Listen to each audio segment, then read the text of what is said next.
Hi everyone, we're ROMbi, and today we're reviewing Maire Auspicious.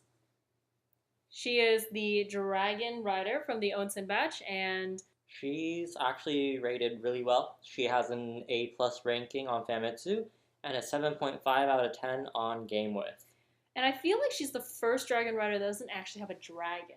Yeah, I think so. Yeah, she's flying. She's driving, riding, Flying, flying, riding. riding a sacred bird, which you'll get to read about a little bit in the Onsen batch. And I think her story is actually really interesting. So here she is. Here's her art, and Gaellea. Well, How do you pronounce his name? she says Gaellea. Gaellea. Gaellea is in her background, and she does use him in her second skill. Although the first 500 times I used her second skill, I didn't see him. Her leader skill is an offering, lucky, and it moderately increases party members' attack speed. So her passives are SP cost minus 15%, which is great for just spamming skills. Attack speed plus 30% when your HP is over 50%, which is actually a pretty good increase in attack speed. So it definitely, especially for dragon riders, because they're actually relatively slow at attacking. so it actually does. There's a noticeable difference, and it definitely helps her out for her SP regeneration as well. Her last passive skill is Slay action skill plus 10%, and it will stack up to 20 bodies. So that means you can kill up to 20 characters, and you'll get this plus 200% total. So that means that when she uses her action skill is 200 times more powerful? No, not 200 times. I mean, 2 times more powerful. It in total would be 3 times damage just because it's plus 200%. I see. That's pretty awesome. Her first action skill is Lucky Wave, and it costs 23 SP, which is with her SP cost minus 15%. It deals fire damage to the enemy in the surroundings and temporarily gradually heals allies' HP. So she has a heal over time, and it is an area of effect attack. It's pretty strong, actually. It's quite a large area, which you'll see when we start playing her. So her second skill is Fortune Travel, and it costs you 63 SP. So which is really expensive. It is pretty expensive.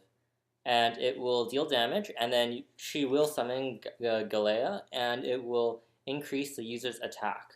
And you can also move her. Right. I do find that it is relatively difficult to move her, as most of the skills that are controllable so far are beams, and because they're beams, they're really easy to control. You can wave your hand everywhere, and they'll automatically move it. But because her skill isn't a beam, it does take a split second or two to respond to you, so it's not quite as controllable as beams are. Yeah, you could probably compare it to, say, Summer Soul's surfboard attack. Yes. Or Laris's. Liam. Liam has one. I think surfing Liam. Surfer Liam. And Laris, Brown Bear Laris has a tank that she fires. Oh, and April. Except April's is easier to control. April's is really fast. Yeah, so it's not as controllable as other characters are. But yeah, so let's try her out.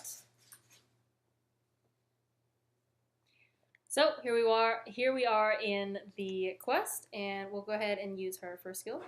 And you can see it has a giant range. Let me go ahead and stand in the middle of the room and do it again. So all that area that you can see on the ground is part of her skill. Mm-hmm. Her heal over time does not appear all that powerful right now, but it might just be because we only have a wooden weapon equipped on her. But it's still pretty decent for a heal over time with a wooden weapon. It is, I assume, based on her attack. It is, yes. And here is her second skill, and you can see that you can't see this, but I am moving it around, and if you look carefully above her, Gaellea is flying around, and if you don't actually control it, then it will auto-target. But the controlling is a bit difficult just because it seems to turn very slowly, so it is a little bit difficult to control. Mm-hmm. And definitely she doesn't pivot in place, but Gaellea's final attack is actually very strong and very useful. And you can see that she does have an attack buff from her second skill. And although we have no more enemies, you can see that here is her passive. Let me face the correct direction. Here is a passive attack speed up that she has. which is very noticeable if you were to compare it with a regular Dragon Rider. Mm-hmm. And you can stack it with her weapons slay attack speed buff if you do manage to roll her weapon. Mm-hmm. Which unfortunately I haven't. I wanted it though. It's a really nice looking weapon. But yeah, here she is, and I particularly like her because she is riding a not dragon, and it's pretty detailed for A not dragon. a not dragon. So yeah, this is Maire. Maire Auspicious. Auspicious. I don't know what her last name stands for at all. Like, it's Auspicious. suspicious, but it's not. Okay, so auspicious means prosperous. And prosperous, like, fortunes and Fortune things like that. and, like, yeah. Basically, good luck, which is her Maire character. So I really like Maire because she has really powerful attacks, and she has a movable, controllable Second skill. Although I think her controllable second skill could be better, as we've been saying like throughout this video. But overall, she's definitely a very strong character. Mm-hmm. And she is rated one of the higher ones in the Onsen batch. Yeah, but of course, all of the Onsen characters are rated quite highly, so it is definitely worth it to roll for it if you need any characters. Thanks for watching, and we'll see you guys next time. Bye. Bye.